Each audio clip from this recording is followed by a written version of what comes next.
Primeiro, o custo político de você incorporar, talvez, México, Indonésia, e não Argentina, e não Turquia, Coreia do Sul, vários outros países que são muito importantes.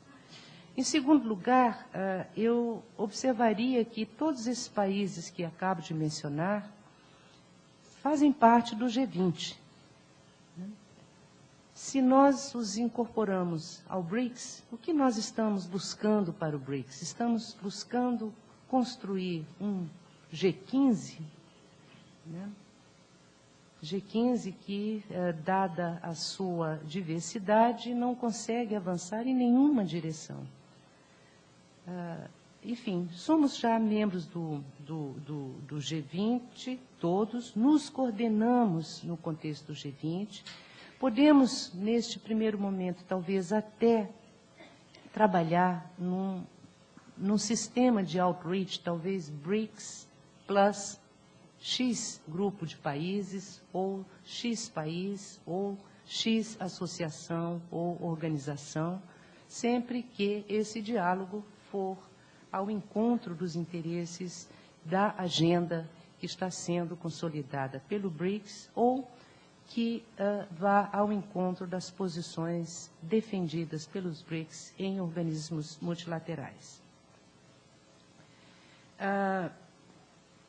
E, nesse sentido, eu gostaria de dizer que essa coordenação, especialmente no âmbito do G8, do G20, já existe e deverá continuar a existir e a ampliar até mais países.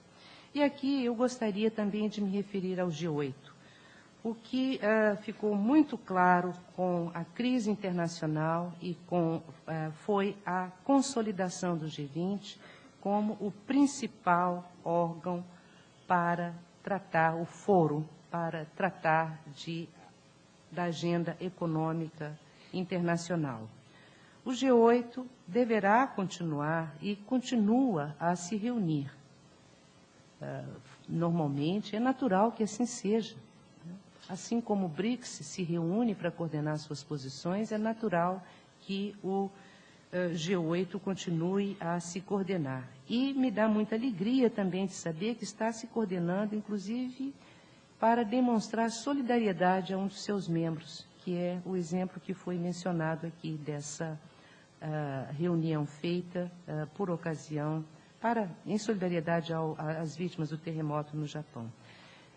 O que ocorreu é que o G8 deixou de ser o principal órgão condutor da política econômica internacional. E isso ocorreu em Pittsburgh, nos Estados Unidos, em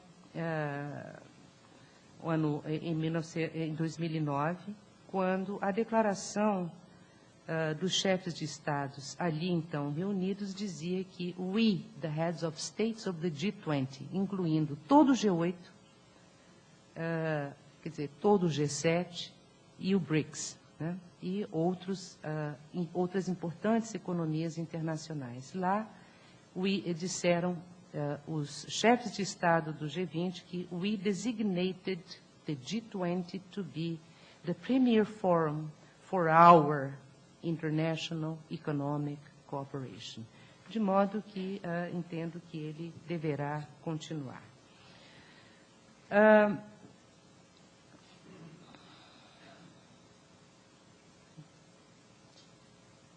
No que diz respeito à questão da evolução da agenda política no âmbito do G20, eu devo dizer que é difícil, do BRICS.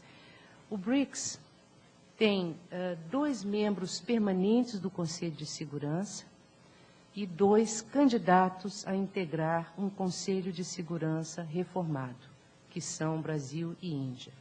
Agora, nós temos um acréscimo da África do Sul, que também tem aspirações a vir a integrar um Conselho de Segurança das Nações Unidas reformado, mas não se lançou ainda como um candidato.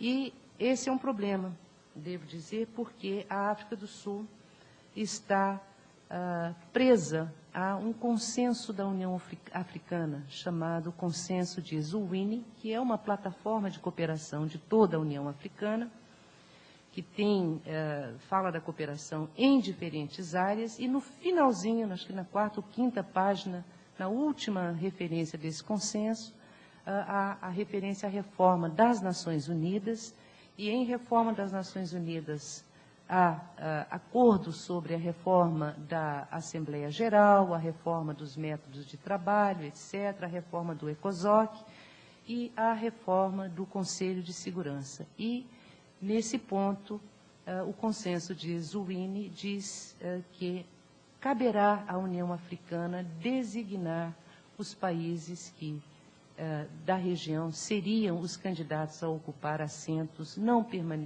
permanentes em um Conselho de Segurança reformado.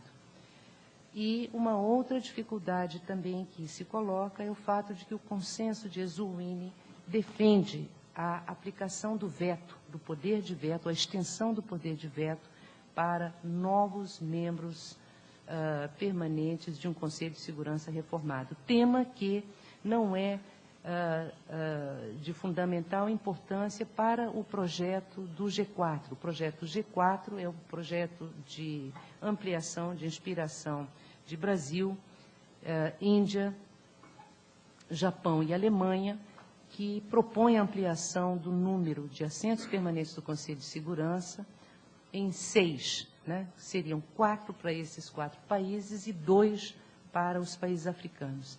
Esse projeto do G4 não contempla, não faz referência ao poder de veto.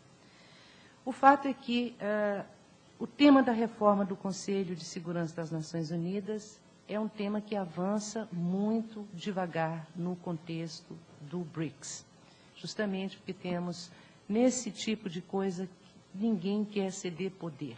O G8 só cedeu poder depois de confrontado com uma severíssima crise econômica internacional.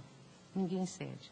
Vamos esperar que nós não precisemos, né, retomando aqui as palavras de Henry Kissinger, né, de ter uma nova grande emergência política para que a gente chegue a, de fato, fazer a reforma do Conselho de Segurança. Mas há, no entanto, avanços dentro do BRICS muito lentos. Se vocês analisarem a evolução da formulação sobre reforma das Nações Unidas, vocês, nas declarações conjuntas das cúpulas dos BRICS, vocês verão que de ano para ano, nós estamos apenas repetindo o texto. Enfim, repetindo o reconhecimento de que é importante, é necessário reformar as Nações Unidas, sem menção ao Conselho de Segurança, reconhecimento de que Brasil e Índia têm reconhecimento das aspirações de Brasil e Índia de desempenhar um papel crescente nas Nações Unidas, reconhecimento e apoio a esses 2 países, a esse pleito. Agora, na cúpula de Sanya, nós tivemos um avanço pequeno, né? Podia ter, talvez até ter sido maior na formulação que tínhamos proposto, mas isso muito por obra da atuação do Brasil.